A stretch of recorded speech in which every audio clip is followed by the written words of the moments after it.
To kill a person in cold blood is a terrible thing, but to be capable of killing them and then eating them sets a whole new level. Here are 5 of the most horrific cannibals of all time. Number 5. Armin Meiwes. The case of Armin Meiwes is a curious one, as he is the only cannibal on this list whose victim came to him willingly with desire to be killed and eaten, rather than being somebody that he killed for the sake of satisfying his own bloodlust. The events of 9th of March 2001 came about after Meiwes put out an ad for a fit 19 to 25-year-old male who was willing to be butchered and consumed. It was answered by an engineer named Bernd Jürgen Armando Brandes. In an evening that was taped for posterity, Meiwes severed Brandes' penis and attempted to eat it with him, before allowing him to die from blood loss and then hanging him on a meat hook and cutting off the flesh that he wished to consume, which he ate over the course of 10 months before his arrest in December 2002.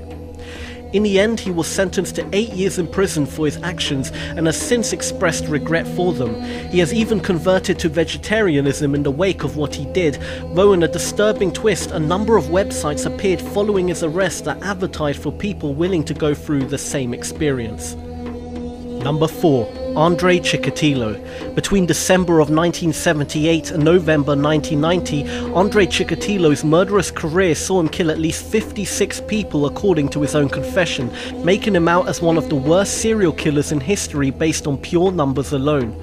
Hints of the monster that Chikatilo would become began to surface when he worked as a teacher, with numerous accusations of sexual assault being made against him by students that eventually led to his firing in 1981.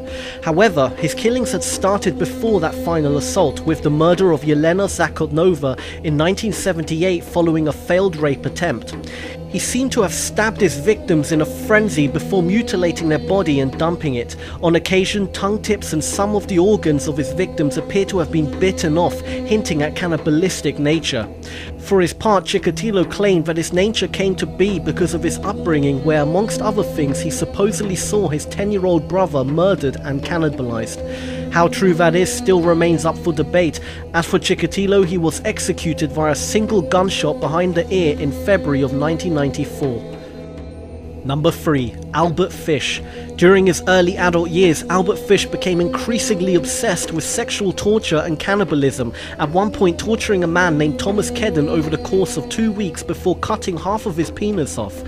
He claimed that he had considered killing him and taking him back home for future consumption, but was worried that the hot weather would make him more liable to get caught.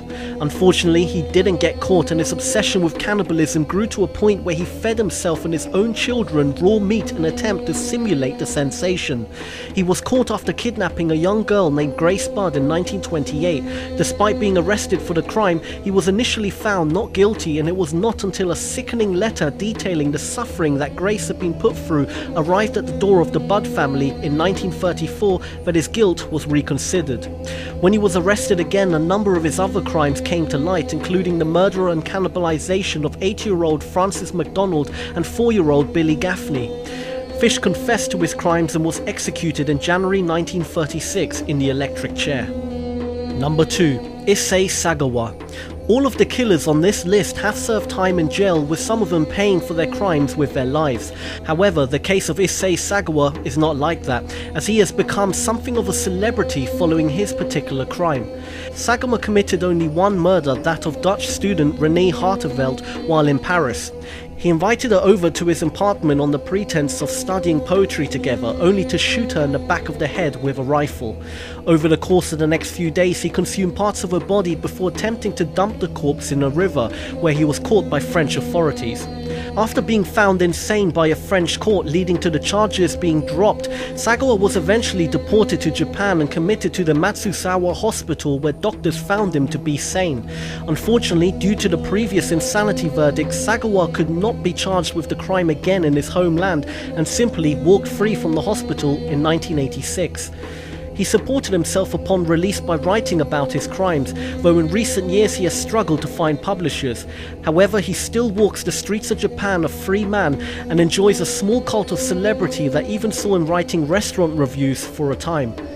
Number 1. Jeffrey Dahmer. Jeffrey Dahmer is one of the most notorious serial killers of all time, with his story of his crimes which included murder, cannibalism and necrophilia and capture receiving mass media attention in the early 1990s. His career in killing started long before that, as Dahmer's first murder was committed in 1978 when he killed 18-year-old Stephen Hicks.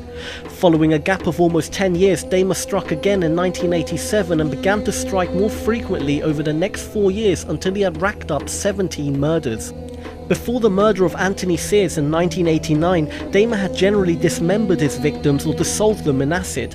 However, after getting his own apartment, he began to become more experimental. At one point, he even started injecting acid into the skulls of his victims in an effort to make them subservient to his whims. It was the following year where he started to cannibalize his victims, often extracting the heart, biceps and other muscles and organs for later consumption. Dahmer's story is all the more shocking because of the many opportunities to capture Dahmer that were missed, the most striking of which is when one of his victims was returned to him after being found naked and in disarray in the streets. Dahmer simply convinced his neighbours they were lovers and he was left free to kill him as he intended.